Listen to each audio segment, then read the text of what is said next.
Hey everyone, good morning.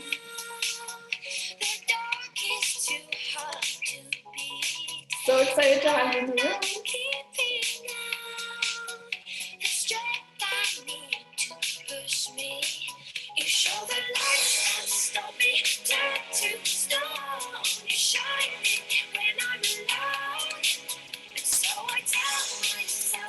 How great to start the day off with you all. Thanks for joining us.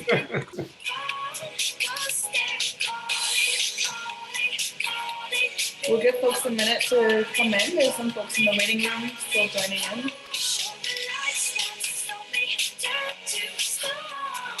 I see so many familiar faces. Good morning. What a treat.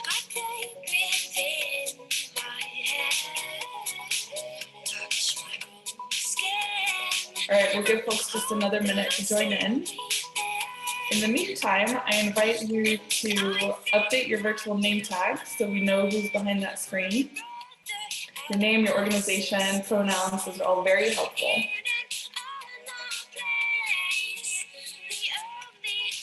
Awesome, we're about to hit 50 people, so I'll get started once we do. There we are. Good morning, y'all. Welcome to our sixth session of our Give Miami Day capacity building series. Thanks for joining us, and we're so pumped to see you all here in this virtual space. We've got so many of you in here, and we're excited to see what organizations you're coming from, what your names are. I'm so happy to see everybody turning their cameras on. We have a lot of content to cover thanks to our special guest, Glenn Caulfield, who's going to be sharing content with us today.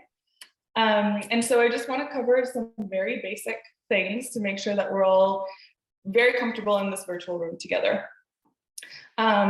So we're getting closer and closer to Give Miami Day, and each week that goes by, we're just so grateful for you all in allowing us to show up for you during the super busy fundraising season.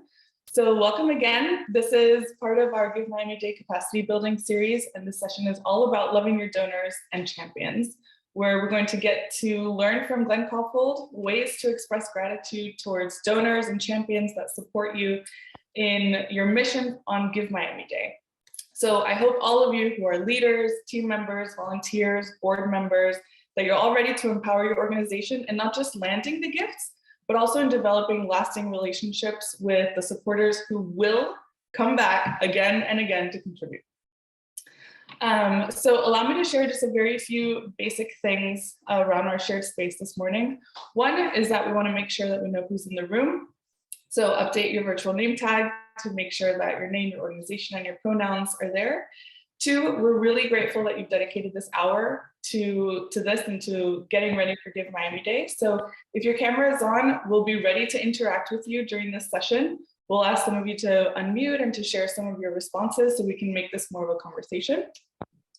And if you don't have your camera on, that's totally okay. We'll assume that you run to the bathroom or that you've got something going on at home, and we'll just take that as a sign to not interact so much until you come back. Three, as I shared, we will be having an opportunity to share our experiences and questions and insights. So let's respect the space that that person has while they're speaking and make sure that we don't accidentally go off mute and hear some stuff in the background. Please share your love, your appreciation, your questions by either being very expressive when your camera is on or by using the reactions at the bottom of your screen. That'll give the facilitators insights on whether to speed up, slow down, or stop for questions. And lastly, we are in Zoom, so some things might get a little funky. So whether our microphone goes out or somebody freezes, we just really appreciate your understanding while we sort out what's not working. So with that, let's dive in. I'll give you all a brief overview of what's happening this morning, what you've all signed up for. I've already welcomed you all. I'll share a little bit about Glenn and about Molly, who's been around supporting you around registration. We always love to start with a little icebreaker and get our mind in the space of what we're about to learn. And then I'll hand the mic over to Glenn, who's going to share all about loving your donors and champions, and we will always make sure that we have time for questions and answers to be a little bit more tailored to the things that you might need. And of course, I'll wrap up with some next steps because there's so much more coming your way. My name is Andreina Weisselbaumer. I am the Director of Culture and Strategy at Radical Partners.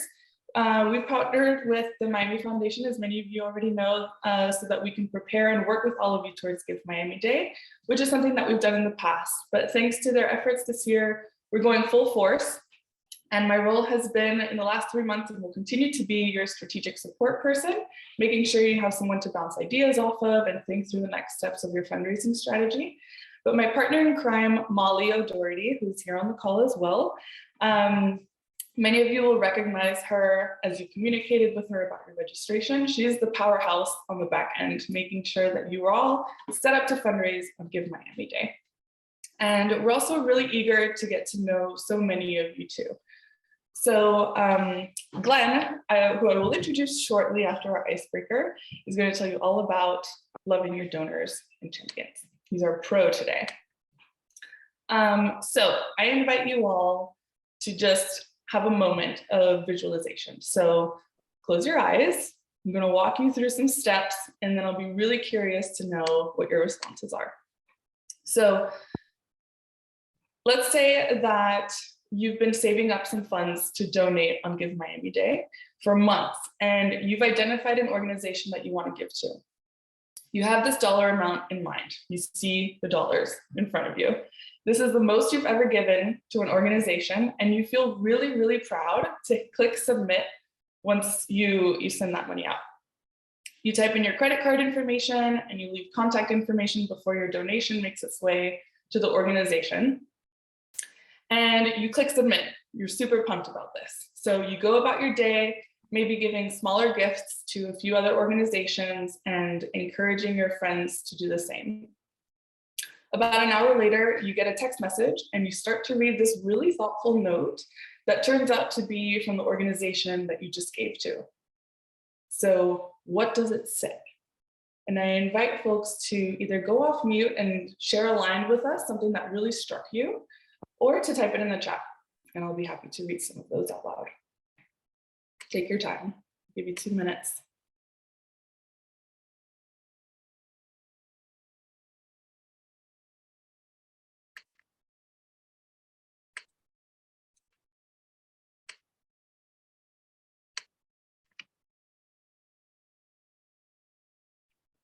Okay, who wants to share something?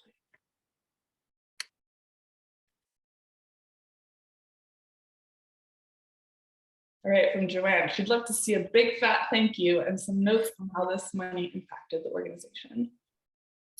Elaine is sharing, as a small arts organization, your gift goes farther. I love that. Monica says, my email has a video from someone being impacted by my gift saying thank you and explaining how this gift will help them. So creative, I love that. We'll get to hear some more about that from Glenn. And would anyone like to go off mute and say something? Something that came to mind, a little different from what we're seeing in the chat. Thank you so much for your generous gift today, says Chrissy. We are successful because of you. And maybe they get a note from a board member how their gift inspired them to increase their giving. Genius. Well, y'all keep sending those in the chat. I think those are really good gems for folks to see and to get inspiration from as we start sending out those messages when Give Miami Day comes around. So I'll switch over to hand the mic over to Glenn, our special guest today. Glenn has been a nonprofit leader for nearly 30 years, and he specializes in development, communications, marketing, administration, and organizational governance. So many things. He created G Collaborative in 2010 to provide strategic advising to a host of organizations, especially those looking for growth and progress. So they work with small to medium-sized nonprofits all across the US in the areas of education, healthcare, arts, culture, human services, and social justice. Today, he's also leading at Philanthropy Miami ever since 2010, and he's been co-chairing since June of 2018. And they increase the ability of for good organizations to create significant social change by creating world-class experiences for education and networking that really enhance our sense of community. So something that we're all feeling through Give Miami Day. So Glenn, really happy to hand the mic over to you, and so you can share some great bits of knowledge with us. Well, thank you so much, Adrina, and good morning, everybody. I'm really excited to be here because for any of you who know me, this is one of my favorite topics and something that I'm very, very passionate about. So I'm happy to have the chance to do this. And Adrina, thank you for that opening icebreaker because you're touching on some things that we're going to get into in the next the next half hour or so. If we could go to the next slide, please.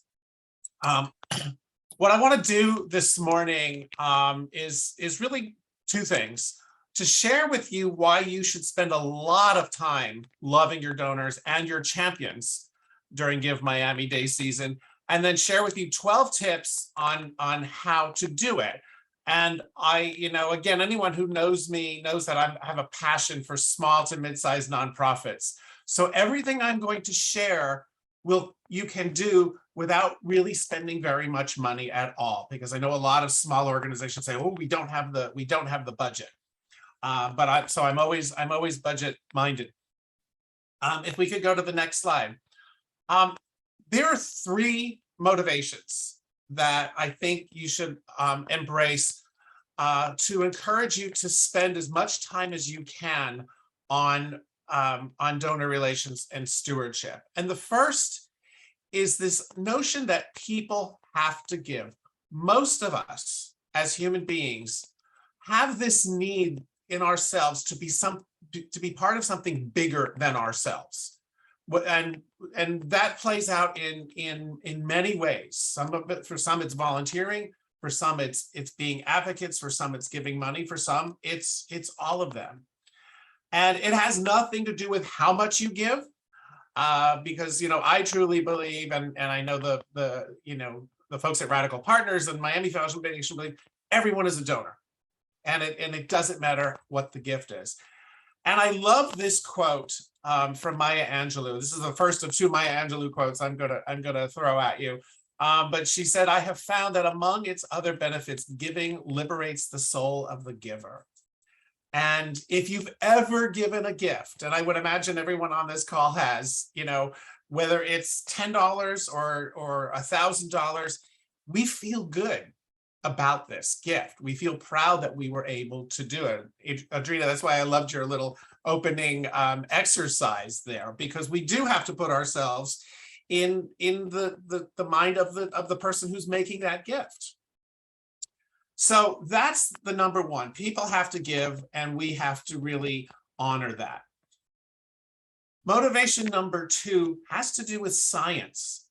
And there is actually research out there about the science of gratitude. Receiving gratitude, sharing gratitude can lower blood pressure. It can help us create coherent thinking. And I don't know about you, but I need that all the time. It can help reduce stress, and it can improve our sleep. And as nonprofit professionals, what a better thing for us to give to our donors is gratitude and the health benefits that come with that. The next, so if we can go to the next slide. Here's the bottom line motivation. And I've got some data that, if you haven't seen it, is going to hopefully sadden you, scare you, and inspire you. And if we can go to the next slide. If any of you have heard of the Fundraising Effectiveness Project, they have a website on this. The research that they share is that nearly 6 out of 10 donors won't give to your organization again next year. Overall donor retention rates in this country are about 44%. And that number fluctuates a little bit year over year, but not very much. It's even worse when you think about first-time donors. So you will only keep about 2 out of 10 first-time donors. And I think this is so important for those organizations that use Give Miami Day as a way to attract new donors. So these, like I said, these numbers are pretty consistent year over year. There's another research study by Dr. Adrian Sargent, who's out of the UK, and he in 2010 did a very important study on why people stop giving. And he found that 16% of people stopped giving because they died. There's nothing we can do about that.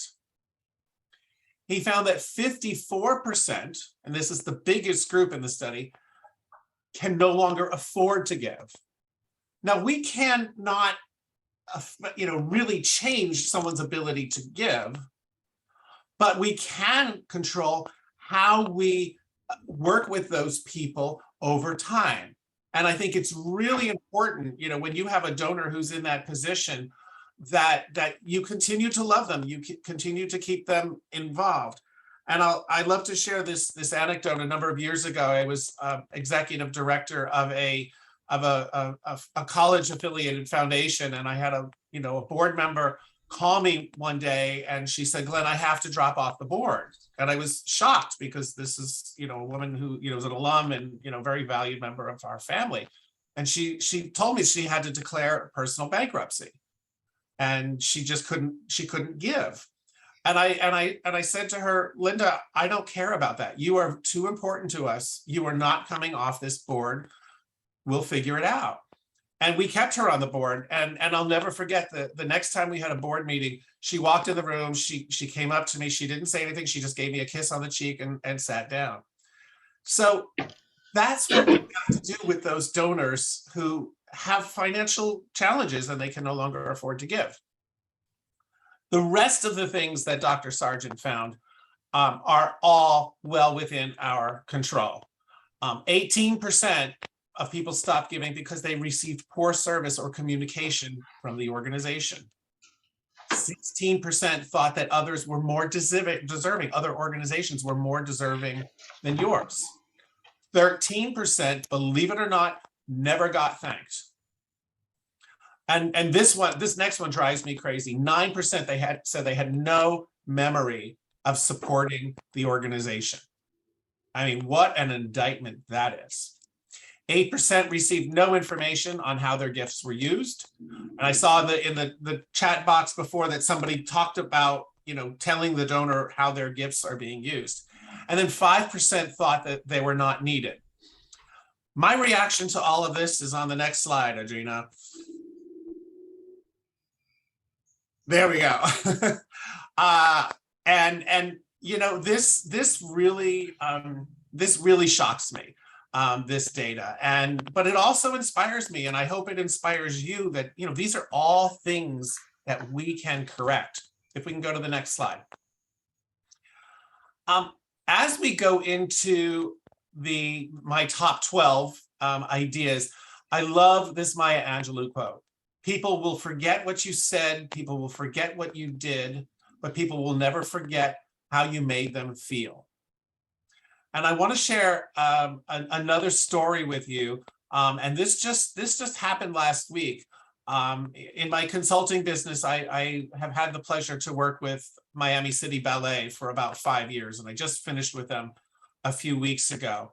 And last week, I got in the mail a note card. You probably can't see it, but it's got an image of a ballet performance. And it's a note from a woman named Maureen Harris, who has been with the ballet in development for 27 years. She's kind of the queen of the ballet.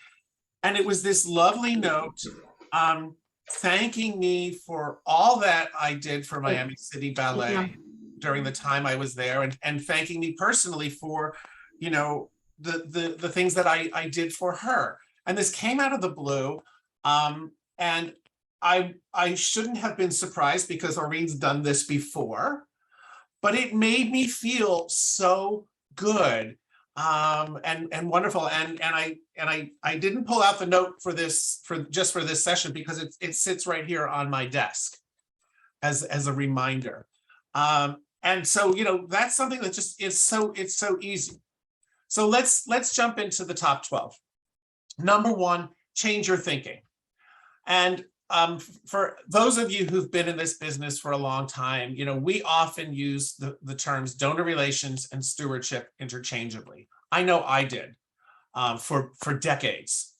A few years ago, I was reading an article about this subject, and the author came out with something that I thought was really brilliant. It took a little bit of time to sink in.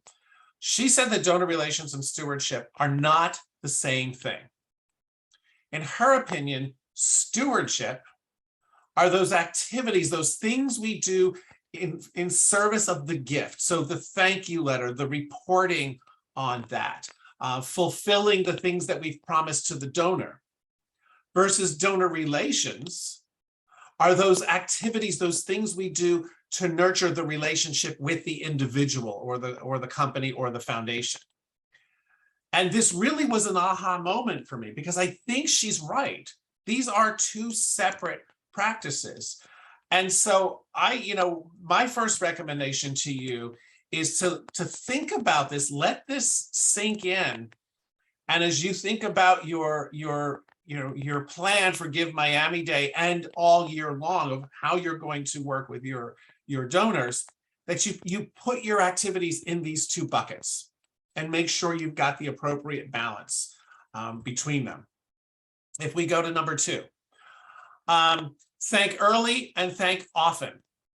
And this is, really important. And Adrina, it's another reason why I loved your example, because you talked about a donor making a gift and an hour later they get a text message. During Give Miami Day and during the early giving days, spend your time monitoring what's coming in and calling, emailing, texting people as they give during those early giving days, and especially on the day. And of course, you want to be inspiring your champions throughout the week.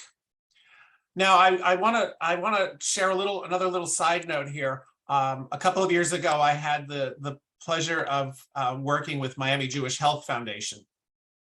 And there I met this delightfully crazy woman who has become a friend and trusted colleague, who just literally would stay overnight. She would be in the office at midnight when Give Miami Day started, really doing all this. And she's on the call. Her name is Jenny Ray. And I told her I was going to do this, but Jenny, would you take a minute and just share with everybody your experience doing this on Give Miami Day and now in the early giving days?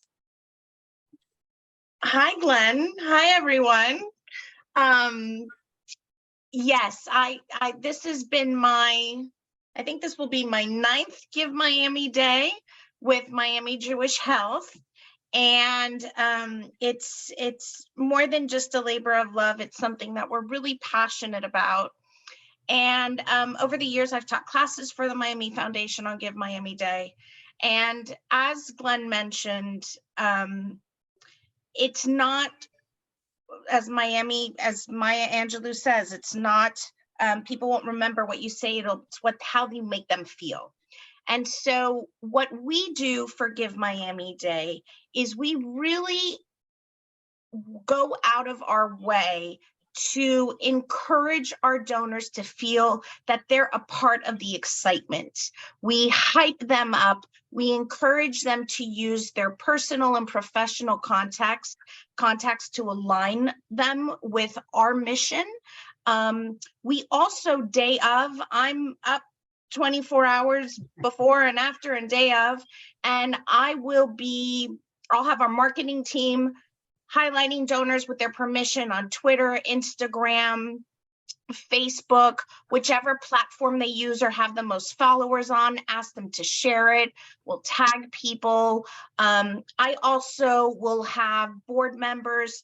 Really, it's also about, let me just step back for 1 second. It's about, you want to go into this not just 2 days beforehand. You want to think about strategically how your donors, the alignment of who they're connected to most, maybe on your board, or in our case, a physician, or one of the care providers for their family. And we will have them, or someone on my team, or mostly myself, call them, text them, write them at whatever hour. If obviously I'm not calling them at 2 a.m, but they're going to wake up and see a text message or an email from me, and it's going to talk about not just the impact, thanking them, not just a blank thank, but really get to the heart of what the immediate impact is of what their give is going to do and how it's going to transform whatever initiative you're focused on for this Give Miami Day. So like Glenn says, I cannot stress enough the importance of really utilizing this opportunity to strengthen your relationships with your donor. It really gives them a sense of pride. We also take advantage of the holidays afterwards, especially Thanksgiving, where we'll, depending on the gift and whatever your budget may be for Thanksgiving, we will send them flowers, and we do a lot of things that don't include a solicitation, because most of the things that we've done as far as donor relations and stewardship have resulted in the largest gifts because there wasn't a direct ask. So I could spend an hour talking about this, but I'm going to give this back to Glenn. But I love Glenn, and Glenn, thank you for everything you were able to help us through with Miami Jewish Health and at Miami Jewish Health, and it was great fun for the couple of Give Miami days that we got to spend together. And if you guys have any questions, I'm here as a resource for you. Thanks so much, Jen. Really appreciate you taking a few minutes to do this. Adrena, if we could go to number 3. We thank real time. We also thank again on Friday. And sending notes, additional notes to your donors and champions is important. And, you know, a couple points I want to make on this. No gift is too small. And you know, somebody might have given you $25. It's not necessarily an indication of what they could do, but how you handle them immediately on the day and the day after really can help set up that relationship with the donor. Personalize your communication. So if you're sending out notes, don't do a dear friend, you know, really put the person's name in there. And I love this one, talk like a human. I see emails and letters come out that are so stilted and it's so formal. We don't talk like that, you know, communicate with your donors as though they are your friends. They're part of your family. And Jenny, you do that so well. And so really thinking about your donors as part of the family, not just transactions that came in on Give Miami Day. Number 4 is provide updates quickly. Tell your donors what their gifts will accomplish. Do that in the, the day of and the day after. Think about, maybe at the end of the year, thanking them again. I actually like to do, instead of holiday, greetings, I actually like to do New Year's greetings. It's another opportunity to say thank you. Tell your Give Miami Day donors what their gifts are happening. And then, of course, provide those updates with your champions very quickly, what their efforts raised and how it's going to impact your mission. If we jump over to number 5, this is something that organizations are starting to do, and that's using video. And this can be done in a number of ways. So for if you're getting hundreds of gifts on Give Miami Day, you really can't create hundreds of videos, but you could have somebody in your organization, whether it's your CEO or a board member or a staff member or a beneficiary of your services, create an evergreen video that you can send to every donor. You might also want to think about some bespoke videos for donors who maybe give you higher gifts than the average, and whatever that number is for you, and whatever that number is that you've got the capacity to create these videos. You can do these a number of ways. You can just pick up your cell phone. You can record a little video and you can email it or text it to your donor. There are also services out there. One is called BombBomb. I just learned about BombBomb last week. I'm more familiar with ThankView, which was a little more expensive, but not terribly. And what these systems will do is you create the video on your phone, and then you can email it or text it, and it looks like one of those online invitations you get. It's a little envelope that opens up, and this video pops up. And on a system like ThankView, the donor can actually respond with their own video. And Jenny, I remember we did this at Miami Jewish Health. Our CEO sent out a video, and he got a video in response from the donor talking about the donor's family's connection to the organization. Glenn, And I just wanted to add real Yeah. quick. We use ThankView. We will send a video to all of our donors 2 weeks beforehand, or about 10 days before Give Miami Day. And we talk about the importance of Give Miami Day. We talk about the initiatives that we're working on. We encourage them to participate, but it is such a soft ask.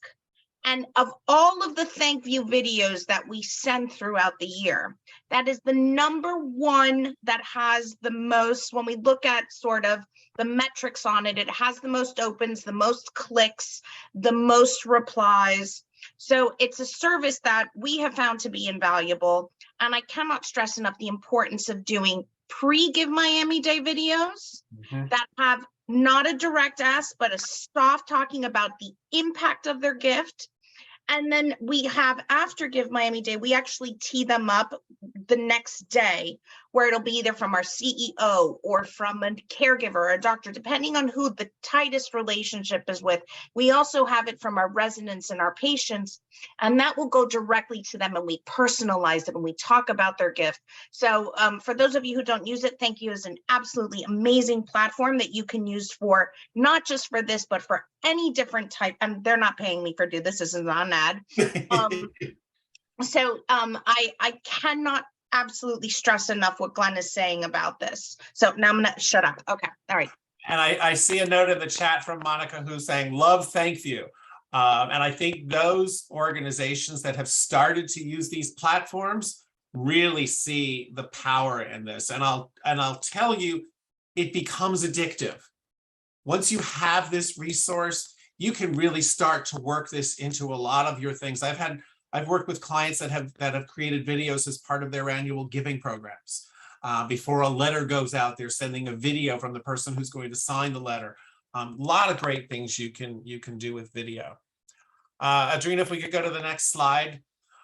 So my business partner, Tiffany Canava, I don't think she's on the call, but I call her the queen of Give Miami Day. And she works with a lot of our clients on this. And I sent her a note the other day, and I said, Tiff, give me your thoughts on what you should do to thank your champions. And so this is Tiffany's grab bag. She said, name your champions with pictures in your newsletter.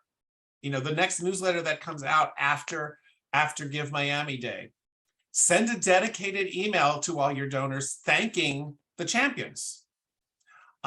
Use your social media channels to thank them.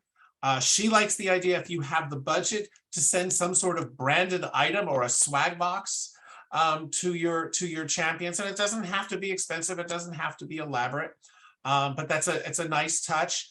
And then she also recommends doing a happy hour or a brunch, perhaps during Give Miami week, or maybe the week just after that. But you know, it's important to remember that your champions really can leverage your efforts. And I applaud the Miami Foundation for introducing this part of Give Miami Day, because it really has made a difference. And in Tiffany's work with some smaller organizations, it truly has doubled and more their revenue on Give Miami Day. So number 7, welcome new donors. And again, a lot of you are probably using Give Miami Day to bring new donors to your organization. You're doing all of this outreach. It's important not just to thank them, but to really welcome them. And again, this is something that doesn't cost you anything to do. I recommend 2 weeks after the gift is made, send the first of 3 welcome emails. Thank them again for their gift. And then in each email, tell them a little bit more about your organization. Talk about the services, talk about the impact, talk about the people that you are working with. And do this every other week, every 3 weeks, until you've gone through three of them, so that it really brings the donor closer to your organization and helps them understand what you're all about. And I recommend that you don't just do this for Give Miami Day donors, but do this year round. And a lot of the technology CRM systems that are out there allow you to automate this. So really, if you have a CRM, take a look at that system and see what you can do to automate these things, so that really it just happens automatically. Number 8, really demonstrating impact reports. And this is one of my little soapbox issues. I think annual reports are going the way of the dinosaur. They're a lot of work, they are expensive, they are time consuming, and I don't think they're effective. I really encourage organizations to think more about a quarterly impact report. And we've did this at Miami Jewish Health. I've done this with Miami City Ballet, where you are reaching out to your donors in a very special way on a quarterly basis. It's not your generic newsletter. You may take some of that content, but in the impact report, you want to illustrate for your donors how their money is being used. So tell the story of a person who's been impacted by your organization. Share data, but share stories, and do it regularly. And any of you who maybe invest in companies, they don't just do an annual report. They're telling you on a regular basis how their performance is. So, and again, really focus on how giving is making a difference. Number 9, create donors only experiences.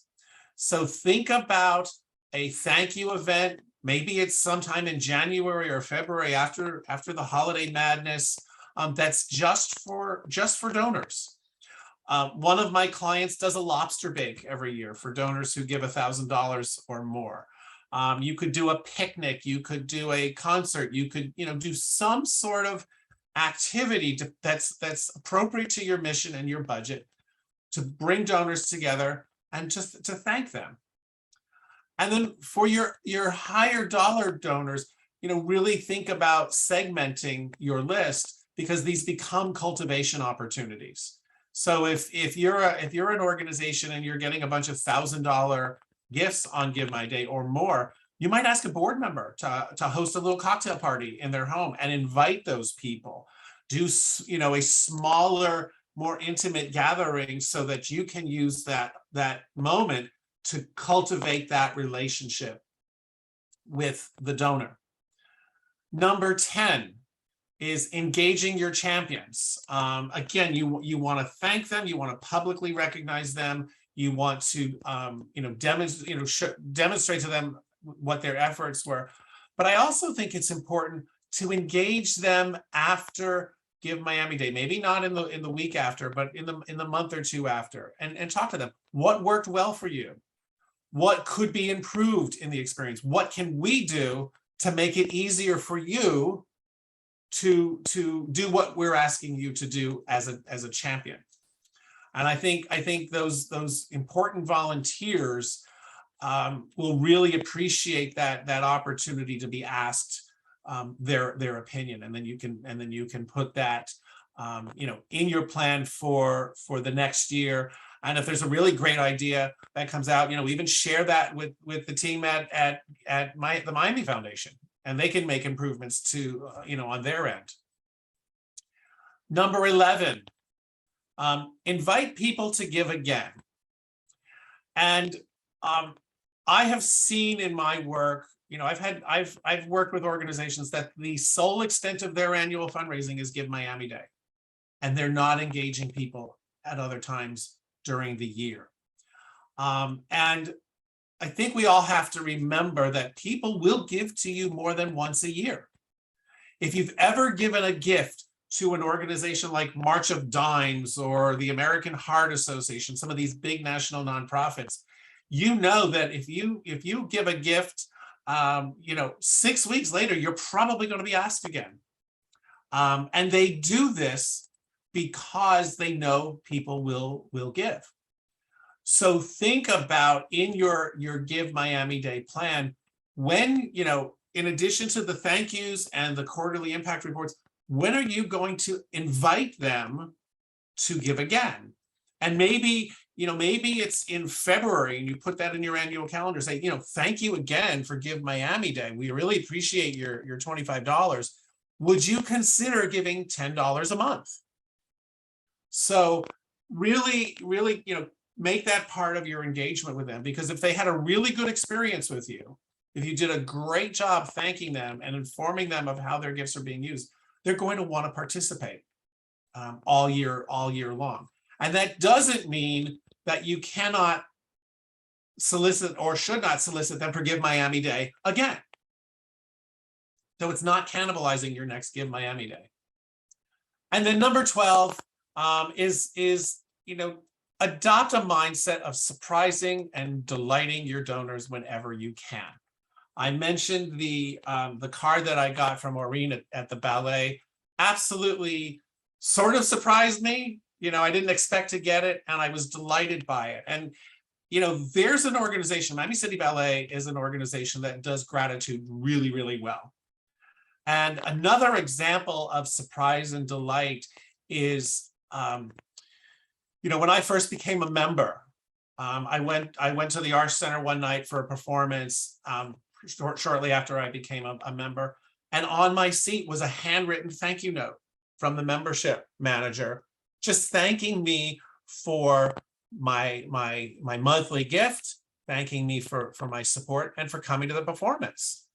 And what that said to me, and I'm not a big donor there, but what that said to me is, we see you, we know you're in the theater tonight, and we wanted to take a moment to thank you.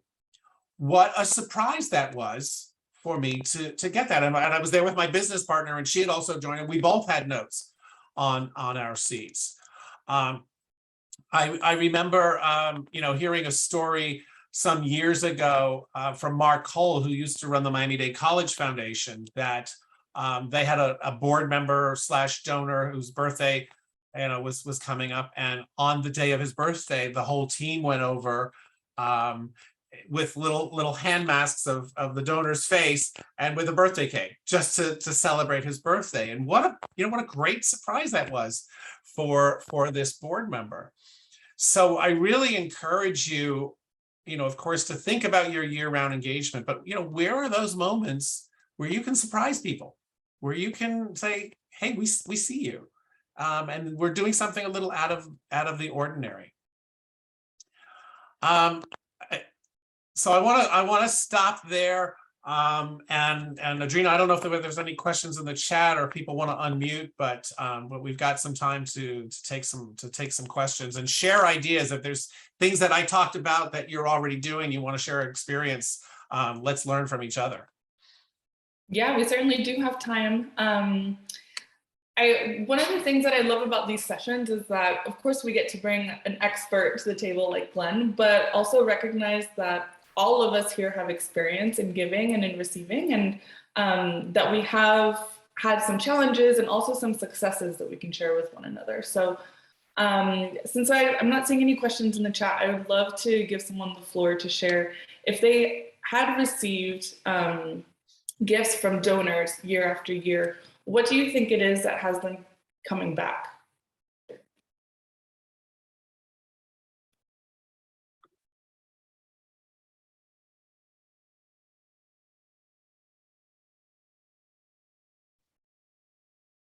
Hi, folks. Good morning. Shante here from Beaming Community.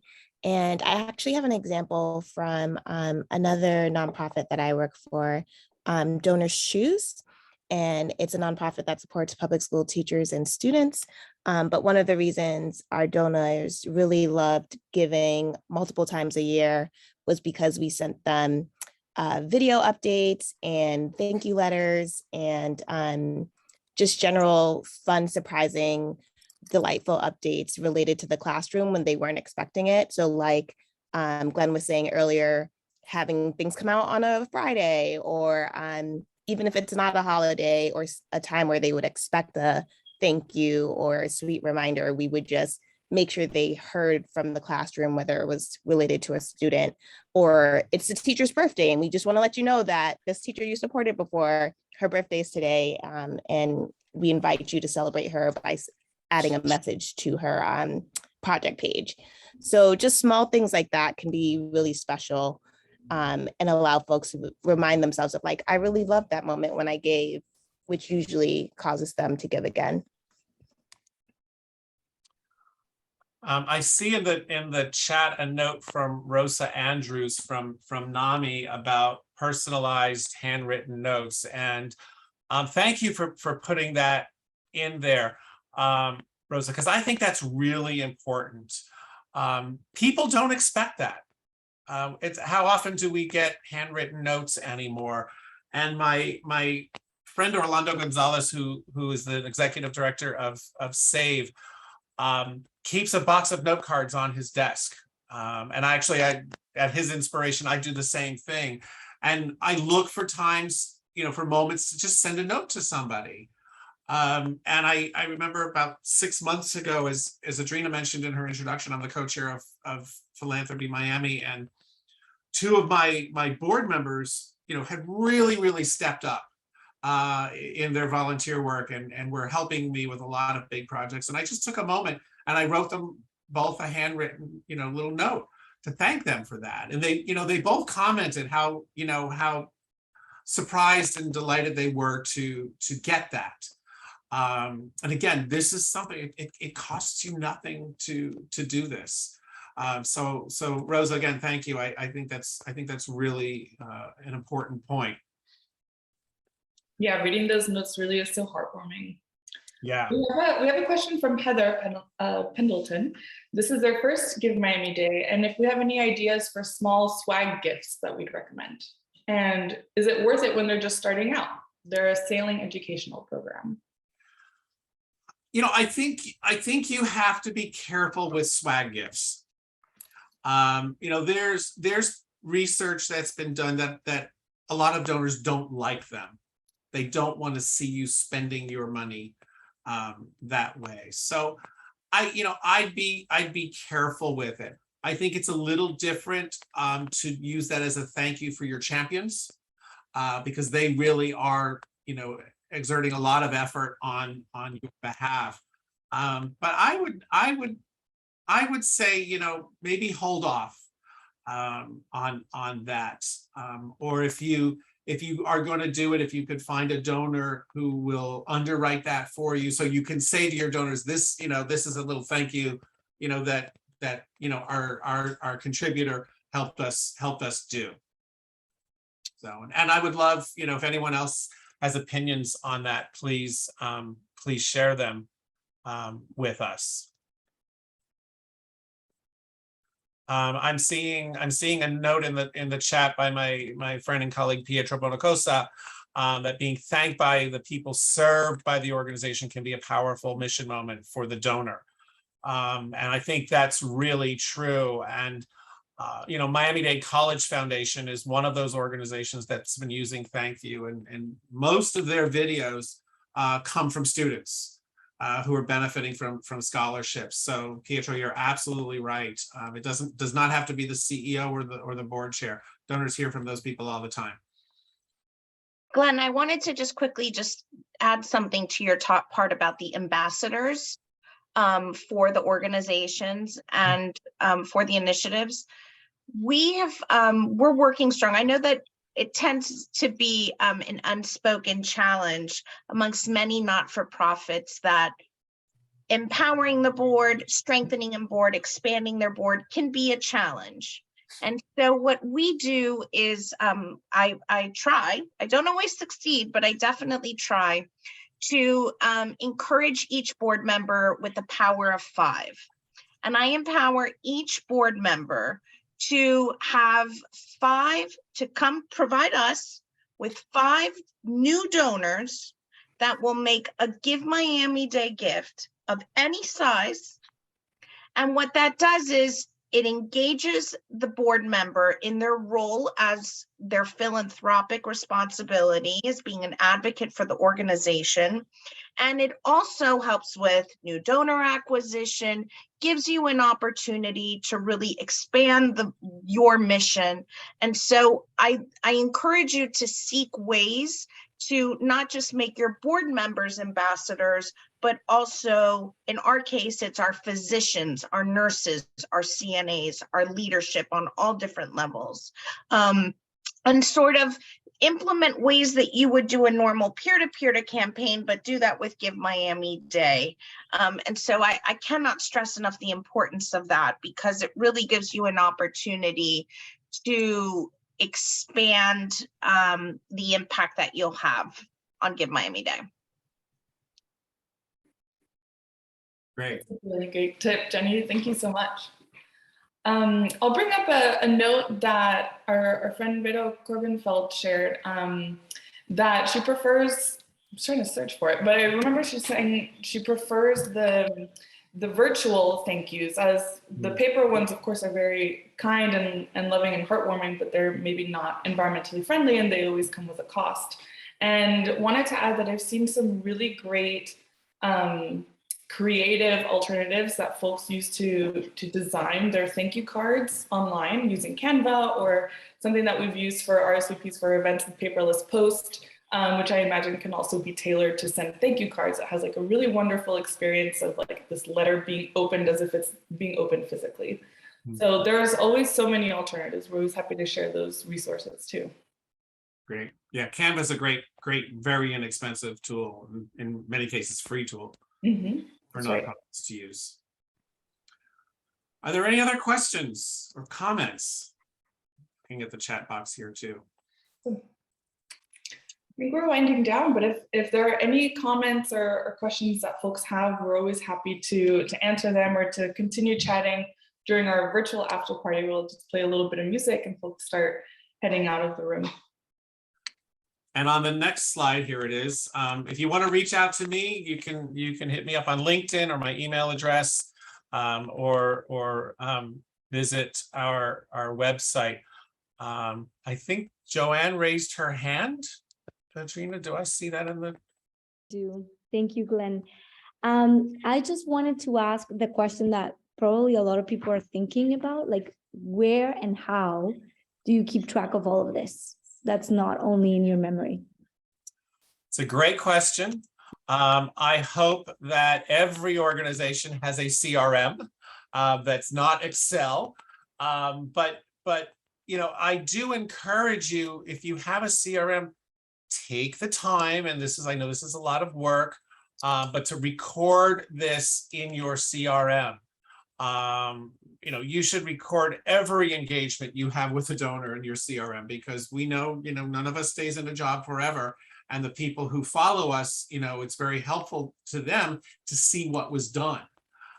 So, you know, if you send out 100 thank you emails, you know, maybe you don't have to enter each one, but if you could create a list of everyone you sent it to and then do a global add to those records, that makes it a little bit easier. But do record these things, and even, you know, if there's an acknowledgement letter you sent or something you're sending everyone, even if you can keep a copy of it in your CRM or in your you know, your shared files, so that others can see it, and then you can go back and reference it in following years. A great question, Joanne. Thank you. Amazing, thanks. Love the wealth of knowledge in this room. So you all know you can get in contact with Glenn at any point after this call. And we're always delighted to see you again during these sessions. We have another one in 2 weeks on October 27th, all about setting your team up for success. So all about delegating to your team and really leveraging your volunteers, your team members, your board to amplify your campaign on that day and to help you send those thank yous and all of that. So you can either scan this QR code to sign up, or you can copy or type in the bit.ly in your browser. But we're always excited to see you there. These sessions are always posted on the nonprofit resource hub for Give Miami Day at givemiamiday.org/hub. Lastly, I'll speak for my friend and colleague Molly here, who is your registration support, that you've got 2 days left to complete your registration for Give Miami Day. That's happening October 14th, so get that in. And lastly, as I mentioned, leverage our nonprofit resource hub at givemiamiday.org/hub. We'll also be sharing much more about our Mission Control Center, which is going to be launching, the signups will be launching early next week. And those are opportunities for you all to spend the day together, whether in person or virtually, and just leverage the community, leverage the fun and the joy that comes from fundraising together to make Miami stronger. More on that very soon. You'll be seeing an email coming in. As always, we love to make these sessions everything that you want them to be. So my colleague will be posting the poll just to gain your feedback and your thoughts on this session so that we can continue to hit the nail on the head for these and make them to be able to provide all of the information that you all need as you get ready for an impactful Give Miami Day. I'll play some music for now, but we're really grateful to you all for joining us. If you have any questions, feel free to stick around, and we can't wait to see you soon. Thanks, everybody. Thank you.